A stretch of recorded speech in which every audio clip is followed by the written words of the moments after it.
আসসালামু আলাইকুম ভিউয়ার্স, কেমন আছেন সবাই? আশা করছি সবাই অনেক ভালো আছেন। আমিও আলহামদুলিল্লাহ অনেক ভালো আছি।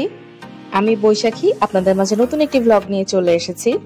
গত ব্লগে আপনাদের সাথে শেয়ার করেছি আমার খালাতো বোন সাবা রাতে আমার সাথে ছিল। তো আমরা যেহেতু অনেক রাত জেগেছি, সো উঠেছি অনেক দেরিতে। এরপর আমরা সকালে নাস্তা করলাম। সকালে নাস্তা না বলে আসলে এটাকে দুপুরের খাবারই বলা ভালো, কারণ খেতে খেতে আমাদের প্রায় দুপুর হয়ে গিয়েছিল।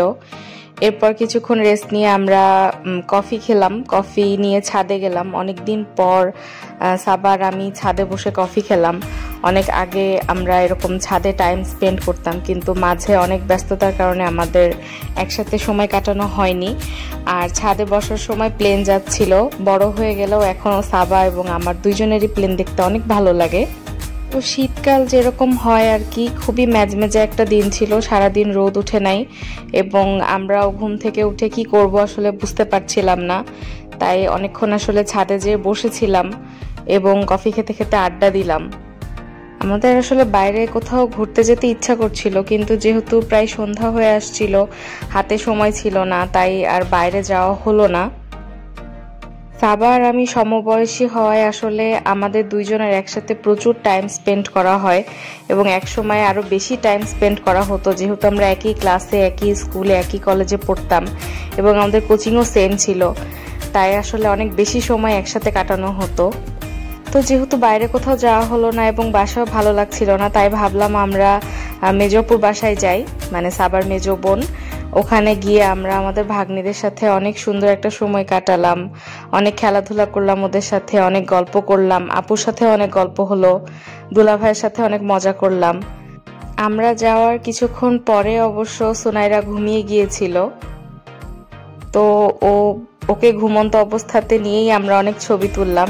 মেহেজাবিন দুষ্টামি করছিল ওর সাথে ছবি তোলার সময়। ছোট বাচ্চাদের সাথে থাকলে আসলে এত মজার সময় কাটে এবং কিভাবে যে সময় পার হয়ে যায় বোঝাই যায় না। আর মেহেজাবিনের সাথে থাকলেই তো মেহেজাবিনের অনেক অনেক গল্প, অনেক মজা করেও আমাদের সাথে। তো গল্পের এক পর্যায়ে মেহেজাবিনের ড্রয়িংয়ের খাতাটা নিয়ে বসলাম। অনেক সুন্দর সুন্দর পেন্টিং করেছে। আমি ছবি তুলছিলাম দেখে ও বলল, খালামণি তুমি ভিডিও করো। তো ওর সব ছবিগুলো দেখাচ্ছিল। নিজে নিজে বেশ ভালোই ড্রয়িং করেছে ওর বয়স অনুযায়ী, এবং বাইরে থেকে কোথাও না শিখে নিজে নিজে একা একা ও ভালোই ড্রয়িং করেছে। আমার তো ড্রয়িংগুলো দেখতে অনেক ভালো লাগছিল।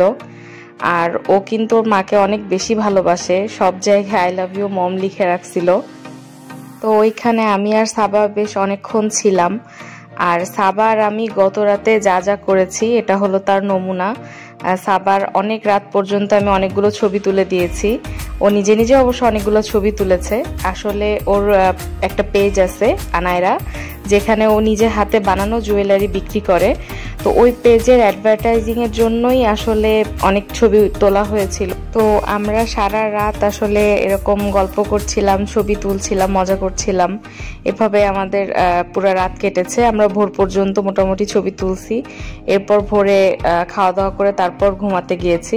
তো ছোট্ট একটা ব্লগ শেয়ার করলাম আপনাদের সাথে, কেমন লাগলো জানাবেন।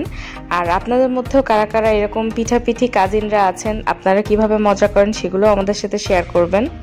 দেখা হবে নেক্সট ব্লগে। সবাই ভালো থাকবেন, সুস্থ থাকবেন। আল্লাহ হাফেজ।